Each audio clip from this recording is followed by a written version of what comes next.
عقیلۃ العرب عقیلۃ العرب عقیلۃ العرب عقیلۃ العرب. ہمارا سلام جناب زینب کبریٰ سلام اللہ علیہا پر.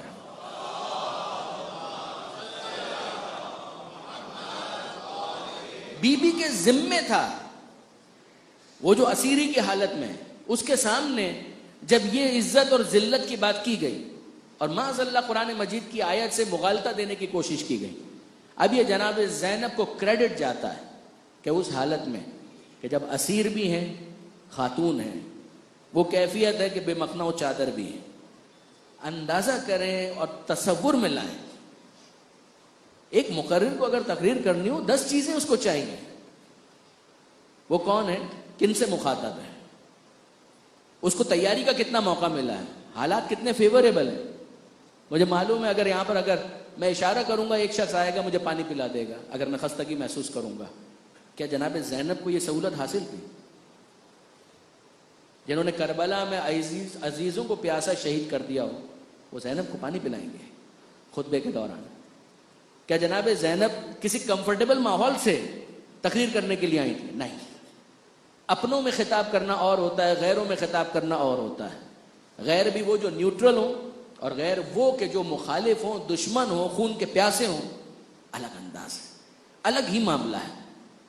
اور اس میں جناب زینب خاتون ہوتے ہوئے خواتین میں تقریر کرنا، خاتون ہوتے ہوئے مردوں میں تقریر کرنا، اور زینب جیسی وارث علی و زہرا کا اجنبیوں کے درمیان گفتگو کرنا اور لہجہ علی میں گفتگو کرنا کہ جس کی گفتار کو سن کر شبہ ہونے لگے کہ علی واپس زندہ ہو کر آ گئے.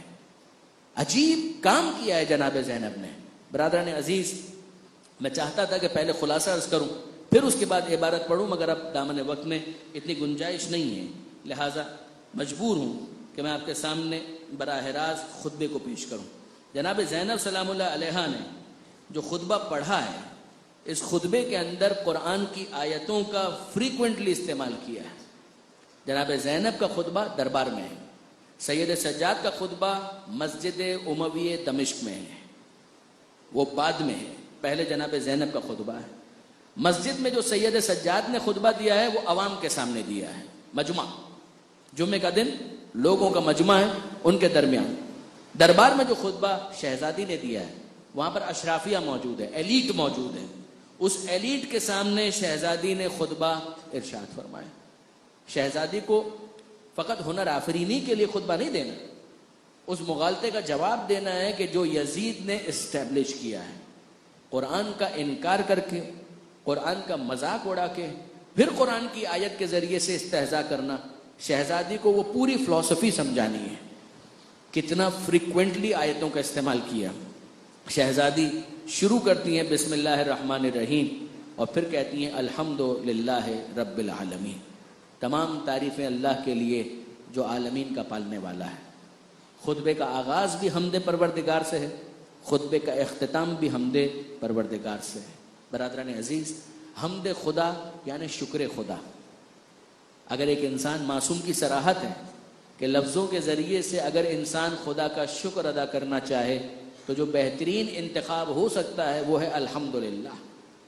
الحمدللہ یعنی شکر پروردگار، اس خدا کا شکر کہ جو عالمین کا پالنے والا ہے، اسی کے لیے ساری تعریفیں. اتنی قربانیاں دینے کے بعد یہ زینب کبریٰ کا جگر ہے کہ وہ کہہ سکیں کہ الحمدللہ رب العالمین. یہ توحید کی نمائندگی کا ابتدا ہی میں حق ادا کیا ہے شہزادی زینب نے. اور پھر اس کے بعد فرماتی ہیں وصلی اللہ علی رسولہ وآلہ اجمعین. درود و سلام ہو، اللہ کی طرف سے رحمت نازل ہو ان کے رسول پر بھی اور ان کی آل پر بھی. میں آپ سے عرض کروں،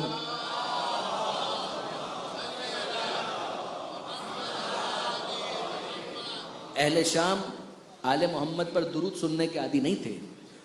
وہ رسول سے تو واقف تھے برائے نام، مگر آل رسول سے اور درود کے ساتھ قطعاً واقف نہیں تھے کہ ان پر درود بھی بھیجا جا سکتا ہے. وہ تو سب و شتم سننے کے عادی تھے.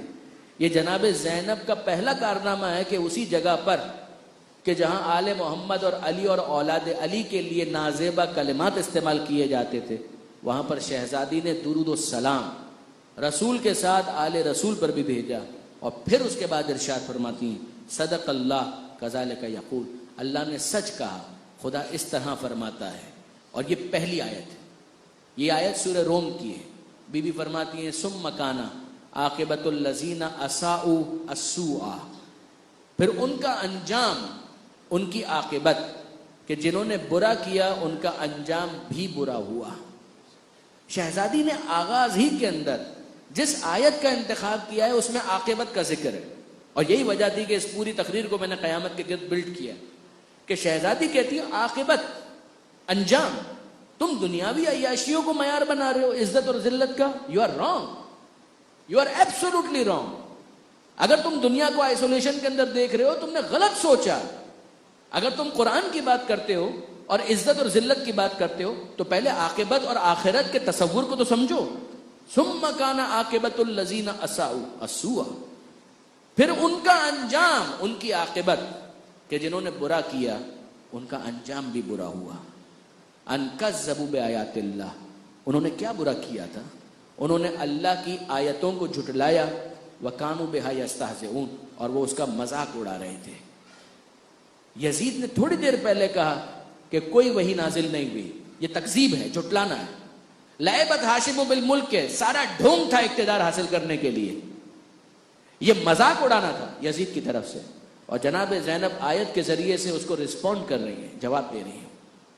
ثم کان عاقبۃ الذین اساءوا السوء، نمبر 1، دنیا کو آئسولیشن میں مت دیکھو، عاقبت کے ساتھ دیکھو، برے کا انجام برا ہوگا۔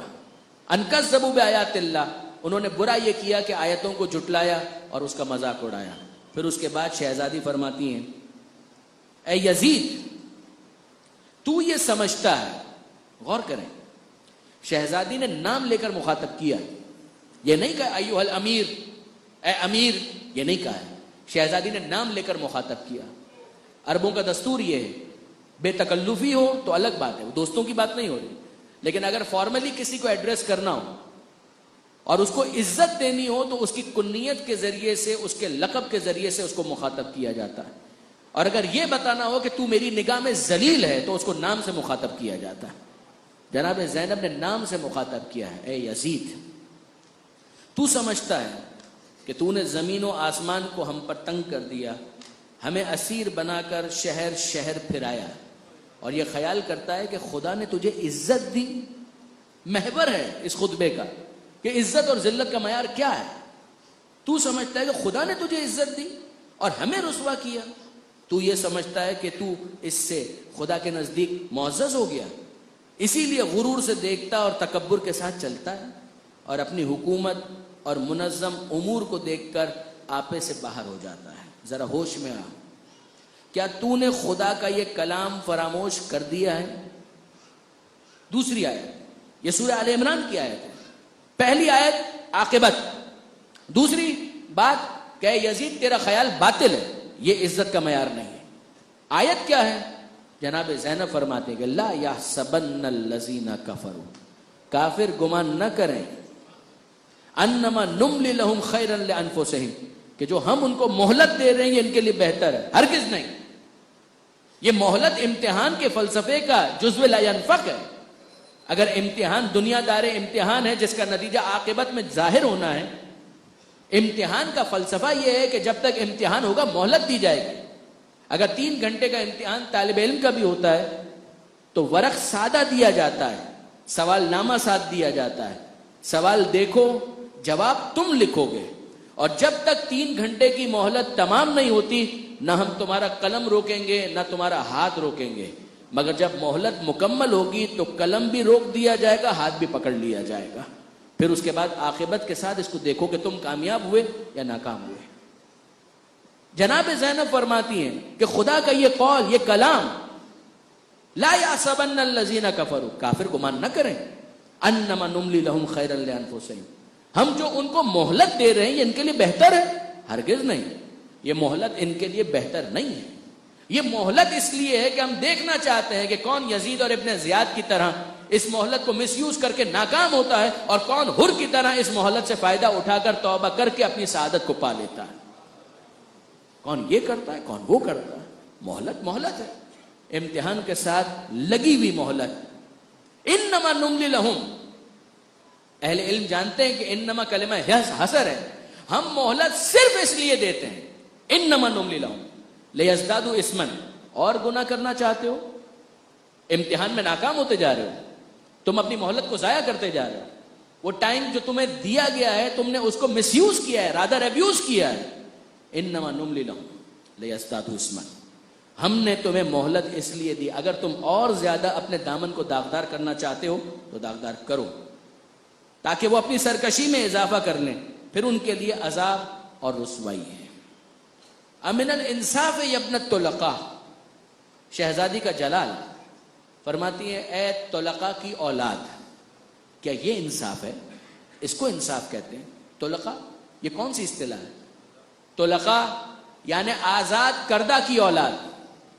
اے آزاد کردہ کی اولاد, کہ جس کو میرے جد نے فتح مکہ کے موقع پر آزاد کرتے ہوئے یہ اعلان کیا تھا انتم الطلقاء, جاؤ تم کو آزاد کیا جاتا ہے. کیا ہونا چاہیے تھا یزید کے اجداد کے ساتھ؟ زندگی بھر پیغمبر اکرم کو اذیت دیتے رہے, مجرم تھے, حق تھا کہ ان کو غلام بنایا جاتا, ان کی عورتوں کو کنیز بنایا جاتا.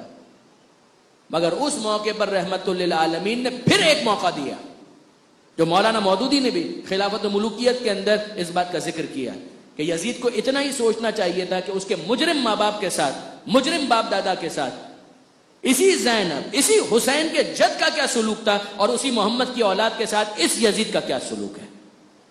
وہ مجرم تھے, یہ معصوم, ان مجرموں کے ساتھ اس معصوم نبی کا کیا برتاؤ ہوتا, اور ان معصوم ہستیوں کے ساتھ اس مجرم یزید کا کیا برتاؤ. جناب زینب فرماتی ہیں امن الانصاف یا ابنت طلقاء, اے طلقاء کی اولاد, کیا یہ انصاف ہے کہ تو اپنی عورتوں اور کنیزوں کو باعزت طریقے سے پردے میں بٹھائے اور رسول زادیوں کو اسیر کر کے شہر شہر پھرائے, ان کی ہتک کرے, انہیں برہنہ سر کر کے لوگوں کو تماشا دکھائے, تاکہ قریب دور شریف رذیل سب انہیں دیکھیں, جبکہ مردوں میں سے کوئی ان کے ہمراہ نہیں, نہ کوئی مددگار ہے نہ نگہبان, لیکن جگر خارہ کے بیٹے. یہ پھر اصطلاح شہزادی نے استعمال کیا, عاقلۃ الاقباط, جو ہندا نے کیا تھا احد کے میدان میں, جناب حمزہ کے جگر کو چاک کر کے نکالا تھا اور چبانے کی کوشش کی تھی, جس کے بعد اس کا لقب پڑ گیا عاقلۃ الاقباط, جگر خارہ.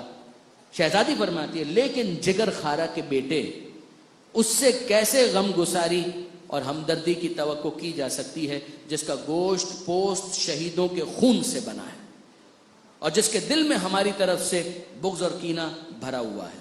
اس سے اس کے علاوہ اور کیا توقع کی جا سکتی ہے.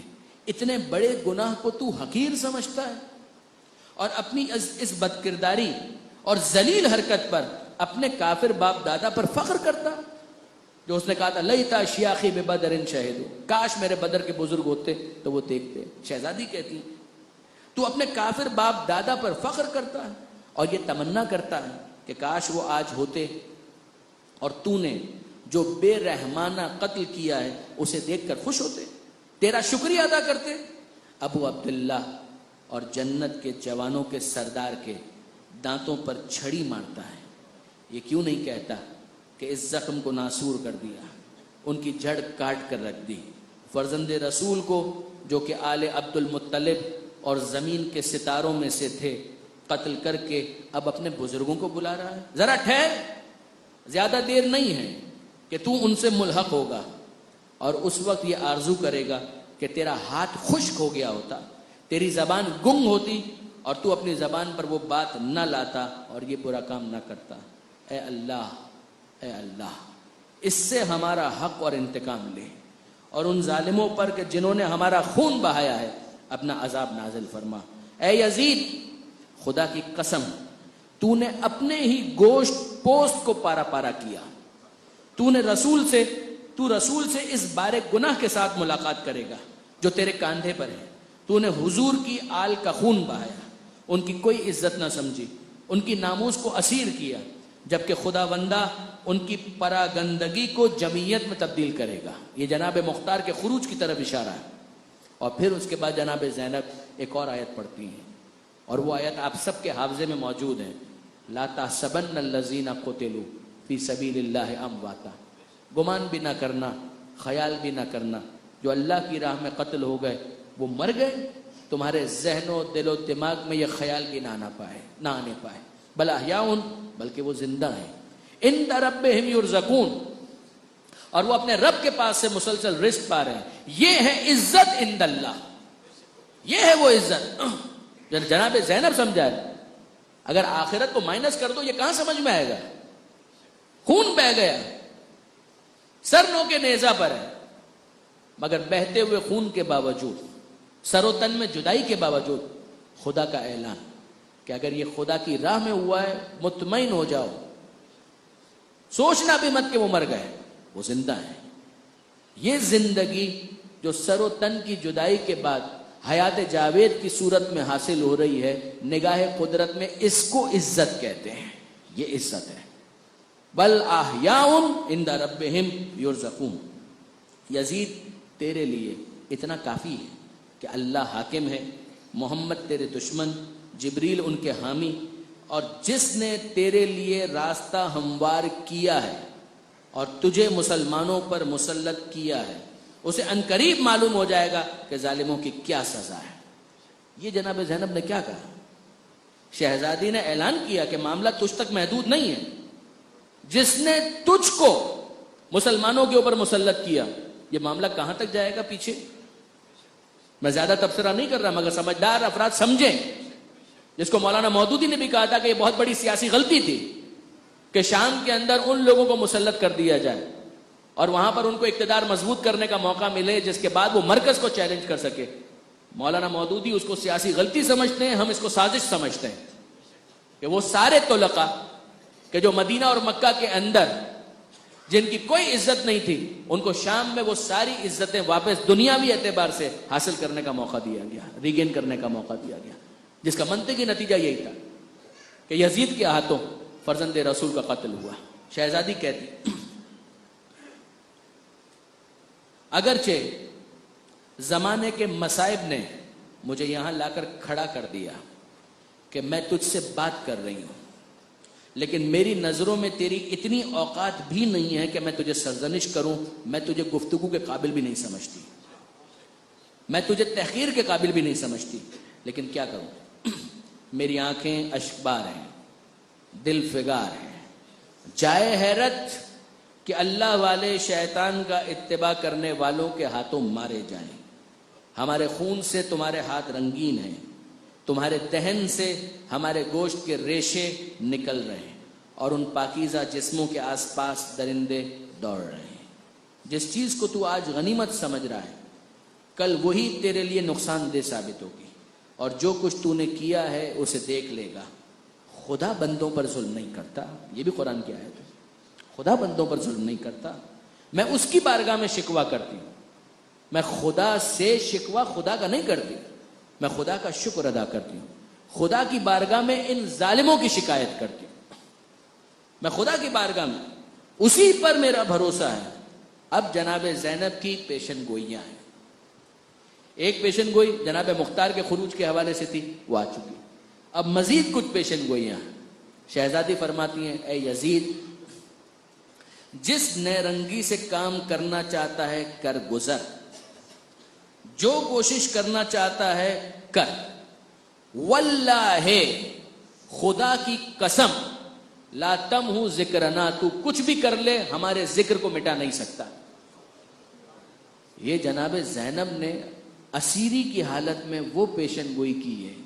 دیکھیے برادران، پیشن گوئی کو اس وقت تو چیک کیا نہیں جا سکتا جب تک وقت نہ گزرے، زمانہ آگے بڑھتا ہے، وقت گزرتا ہے، اور اب اس کے بعد کوئی چیک کرے کہ جناب زینب کی یہ ساری پیشن گوئیاں درست ثابت ہوئی یا نہیں۔ شہزادی کہتی ہیں واللہ لا تمحو ذکرنا، خدا کی قسم اے یزید تو ہمارا ذکر مٹا نہیں سکتا۔ دوسری پیشن گوئی، خدا کی قسم تو ہماری وحی کو نہیں مٹا سکتا، جس قرآن کا تو نے مذاق اڑایا ہم اس قرآن کے وارث ہیں، یہ قرآن مٹ نہیں سکتا، یہ قرآن باقی رہے گا، خدا کی قسم۔ اور تیسری پیشن گوئی، اے یزید تجھے جو کرنا ہے کر لے، خدا کی قسم تو ہمارے مرتبے اور مقام تک نہیں پہنچ سکتا۔ تاج پہن کر تخت پر بیٹھنا اور ہے، آل محمد کے مرتبے اور مقام تک آنا اور ہے، تو اس مرتبے اور مقام تک نہیں آ سکتا۔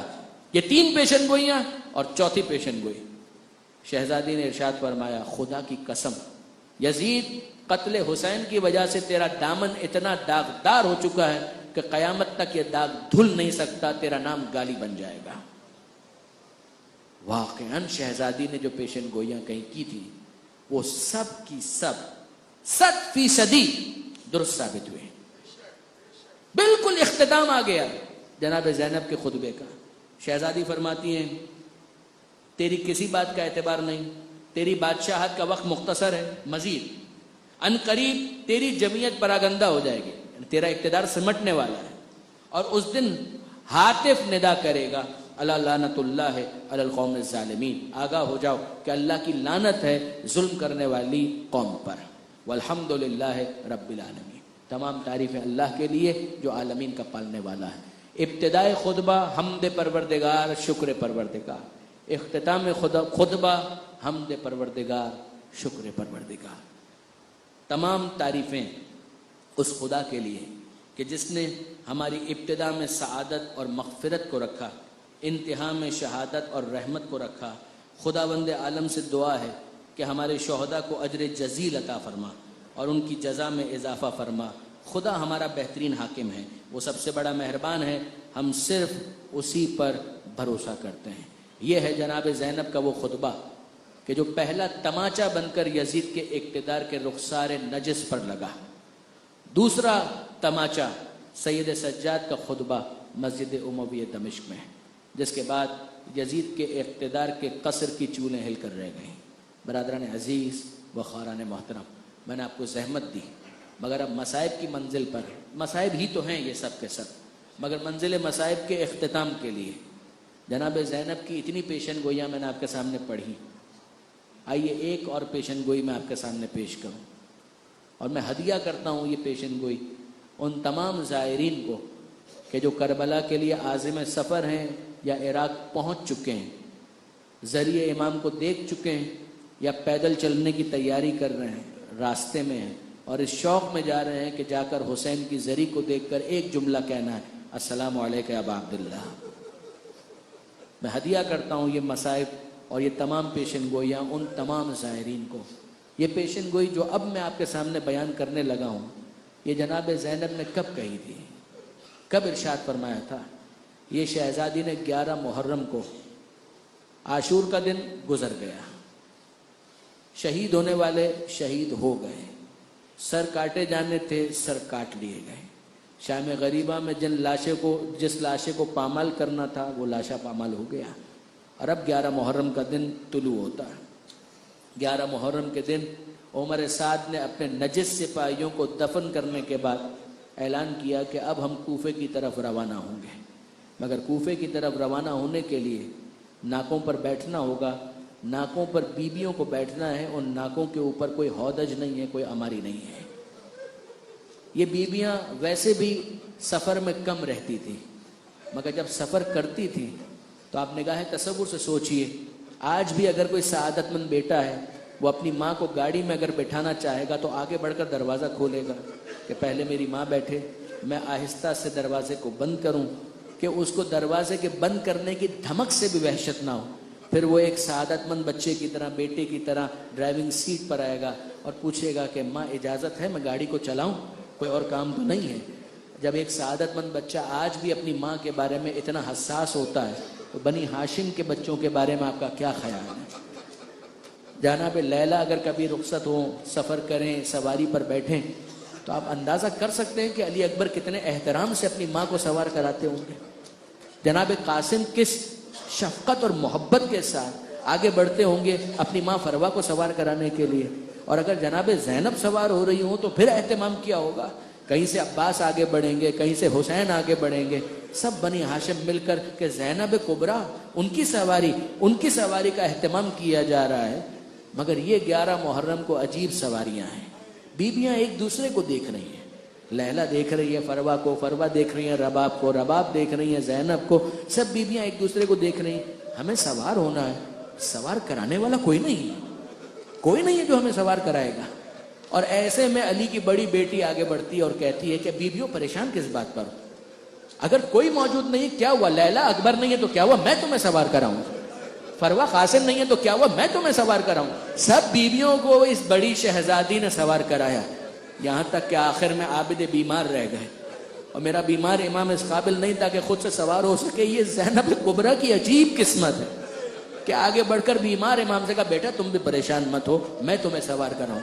جناب زینب نے سید سجاد کو سوار کرایا، اور جب آخر میں زینب تنہا رہ گئیں، کوئی سوار کرانے والا نہیں ہے، نہ معلوم کس دل سے جناب زینب سوار ہوئے. اب یہ قافلہ آمادہ ہے، تیار ہے، لے چلو کوفے کی جانب جانا ہے. ریاض الاحزان کی روایت ہے کہ عمر سعد نے کہا کہ میں چاہتا ہوں کہ ان بیویوں کے زخموں کو اور زیادہ کوریدا جائے، ان کے زخموں کو اور تازہ کیا جائے، انہیں مقتل سے گزارو تاکہ یہ اپنے اپنے وارثوں کے لاشیں دیکھیں. یہ قافلہ مقتل سے گزارا گیا، سر تو کاٹے جا چکے، مگر آپ مجھے بتائیے کہ کیا لیلا کو پہچاننے میں کوئی تکلف ہے کہ یہ میرے اکبر کا لاشا ہے؟ کیا فروا کو پہچاننے میں کوئی زحمت ہے کہ یہ میرے قاسم کا لاشا ہے؟ کیا سید سجاد کو پہچاننے میں کوئی مشکل ہے کہ یہ میرے بابا حسین کا لاشا ہے؟ تو اب لیلا کی نظریں اکبر کے لاشے پر ہیں، فروا کی نظریں قاسم کے لاشے پر ہیں، سجاد کی نظریں حسین کے لاشے پر ہیں. زینب کسے دیکھ رہی ہے؟ زینب حسین کے لاشے کو دیکھیں گی یا اونا محمد کے لاشے کو دیکھیں گی؟ لیکن نہیں، روایت یہ بتاتی ہے کہ سجاد حسین کے لاشے کو دیکھ رہے تھے، زینب سجاد کو دیکھ رہی تھی.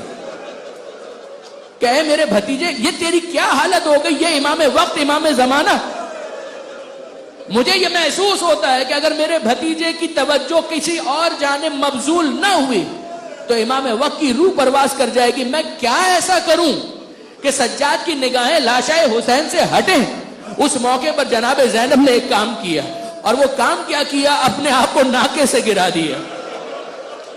جیسے ہی جناب زینب ناکے سے گری، سجاد کی نظریں ہٹی. ارے پھوپھی اماں آپ کو کیا ہو گیا؟ اے پھوپھی اماں آپ کیسے گر گئیں؟ اب زینب کو وہ کہنے کا موقع ملا، اے بیٹا سجاد یہ کیا کیفیت ہے، اے بیٹا سجاد یہ کیا حالت ہے؟ اور سید سجاد ہاتھ جوڑ کر کہتے ہیں پھوپھی اماں آپ خود انصاف سے بتائیے اس بیٹے کی کیا حالت ہونی چاہیے، اس جوان بیٹے کی کیا حالت ہونی چاہیے جس کے بوڑھے باپ کا لاشا اس طرح سے پڑا ہو اور وہ اس قابل بھی نہ ہو کہ ایک مٹھی خاک اٹھا کر اپنے باپ کے لاشے پر ڈال سکے. جناب زینب نے اس موقع پر وہ پیشن گوئی کی کہ جو میں ہدیہ کرتا ہوں زائرین کو. جناب زینب کہتی ہے مگر اے بیٹا اس طرح سے ہمیشہ نہیں رہے گا، یہاں معاملہ ہمیشہ ایسا نہیں رہے گا. ایک وقت آئے گا قبریں بنیں گی، قبروں پر روزے بنیں گے، اور دور دور سے لوگ آئیں گے زیارت کے شوق میں، میلوں سفر کر کے آئیں گے، سفر کی صعوبتیں برداشت کر کے آئیں گے، اور اس خواہش کے ساتھ آئیں گے کہ ہمیں اس مظلوم امام کی زیارت کرنی ہے. وہ آ کر فقط ایک جملہ کہنے کا شوق رکھتے ہوں گے کہ وہ آ کر کہیں ذریعہ حسین کو دیکھیں اور کہیں السلام علیکہ یا ابا عبداللہ، اے ہمارے مظلوم آقا ہمارا سلام قبول کیجئے، اے ہمارے غریب آقا ہمارا سلام قبول کیجئے.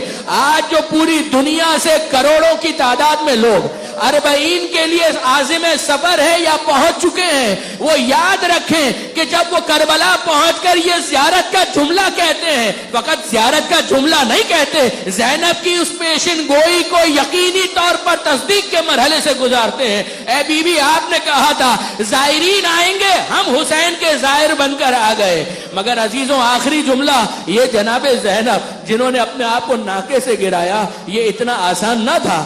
زینب کبریٰ نے ناکے سے خود کو گرا کر حضرت عباس کی ایک مصیبت میں مشارکت کی. کون سی مصیبت؟ کہ جس میں عباس منفرد تھے. جب کوئی شہید گھوڑے سے زمین پر گرتا تھا، چاہے وہ اکبر ہو، قاسم ہو، حسین ہو، حبیب ابن مظاہر ہو، مسلم بن اوسجہ، جب کوئی گھوڑے سے زمین پر گرتا تھا ہاتھوں کو آگے بڑھا کر سہارا لیتا تھا، ہاتھوں کے سہارے سے زمین پر آتا تھا. مگر ہمارا سلام ہو عباس علمدار پر، جب گھوڑے سے زمین پر آئے بازو قلم ہو چکے تھے، ہاتھ سہارے کے لیے موجود نہ تھے، منہ کے بل عباس علمدار زمین کربلا پر گرے. مگر سوال ہے کہ زینب کے ہاتھ تو تھے، زینب نے کیسے عباس کے ساتھ اس مصیبت میں ساتھ دیا؟ عزیزوں زینب کے ہاتھ تھے مگر پسے گردن سے بندھے ہوئے تھے.